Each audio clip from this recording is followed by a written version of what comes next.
Hey guys, so yesterday Jersey Jack Pinball announced the Godfather pinball machine, and honestly, I thought this thing was a joke. I didn't know how you would make a pinball machine out of the Godfather, but damn it if I'm not intrigued. So I'll run some videos so you guys can see this thing, and it's nuts.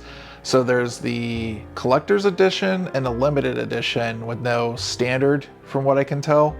It looks like the collector's edition is going to be $15,000. I mean, it looks like $15,000 with all the gold and crap on it. And then the limited edition is going to be $1,200. Now, my personal feelings on this is that's way too much for a pinball machine. I'm sorry. I think the limited edition for 12 should at least have a topper on it. That's my feelings.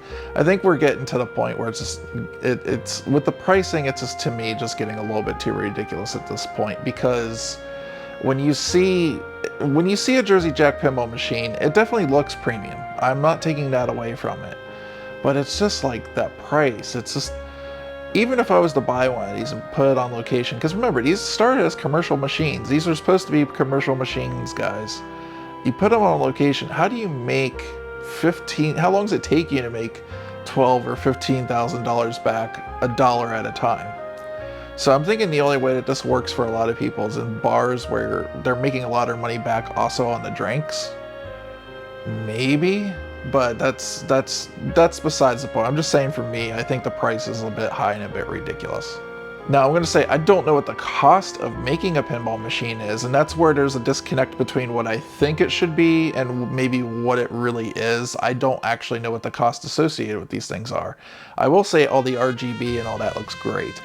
And like the stained glass window effect on the playfield, the busts of Don Corleone. Sorry guys, I'm not a huge Godfather fan, but either or, it looks good. Like, everything in it looks good. It's just, I can't get past that price, just like with Toy Story 4.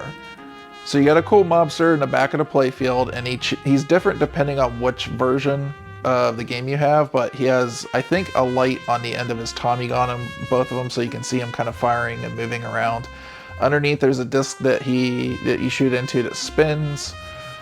There's a cool pop bumper on the bottom right of the machine that looks like a fountain, like the horse fountain from the movie, and it's got like different RGB lights and stuff going on in it. There's a really cool new captive ball mech in here where you actually load the ball in, and then like a steel, like almost like ball guide looking thing comes up from underneath the table, and then you can bounce the ball back and forth on that mechanism. It can load another ball in and then actually launch balls out, so it looks pretty sweet. On the side of the collector's edition with the Dawn on it, it's got on the armor, it's like, I think it's only the one saying, it's like, "I'm gonna make you an offer you can't refuse." It's like my best one. There is this really cool like glint or like glitter flake or something going on the collectors. They also did this with Toy Story. All the printing looks high quality. They have these like weird, like almost like hanger looking things on the side. I think they're supposed to be lions from the Corleone families, like crest or whatever. And those are like actually on the legs, sort of like hanging on there as like decorations. On the lockdown bar around what they're assuming is an action button, there's like a very intricate like ornamentation going on there. I'm gonna lie, that back glass is cool. The way they lit it and the way it looks like stained glass, that's freaking awesome. I love the topper. Even though you gotta pay a premium price for the topper's cool. The topper's got the car on the front with two gangsters that are like moving independent. And what they did with the topper is there's two knockers in the back box. And when they fire their Tommy guns, they figured a Tommy gun fires 10 rounds per minute. Or 10 rounds per second. Jesus, if it was 10 rounds per minute, it'd be slow. It's 10 rounds per second, so the knockers actually fire at that same rate that the Tommy gun does to make it sound like, you know, actual, I guess, similar to gunfire.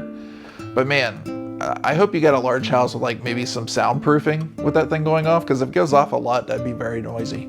The freaking collector's edition, the shooting rod knob is a horse head. And it's fantastic. That's great. The music is a lot of music's being done by Slash from Guns N' Roses, so apparently there's a guitar riff version of the Godfather music, also a vocalized version that they said in this.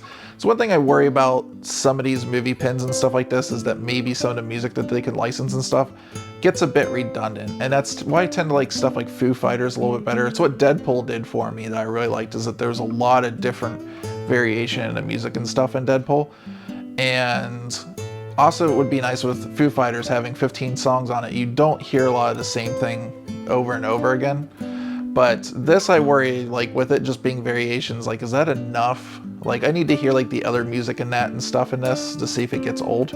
And I gotta tell you, like honestly, before when I heard that Godfather was most likely the pin that they were announcing and gonna have at Texas Pinball Festival, I was like, yeah, sure, I'll play it, but it's Godfather. I don't see that as like a real exciting like property for pinball.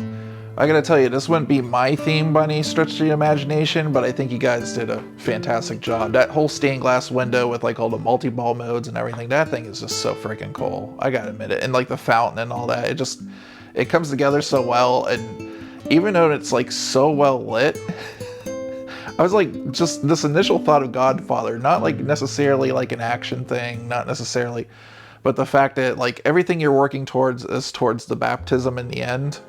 And it sounds like you're not necessarily one of the Corleone family. You're like your own faction building up your gang as you're playing through. I don't know how that's going to play out. We'll see.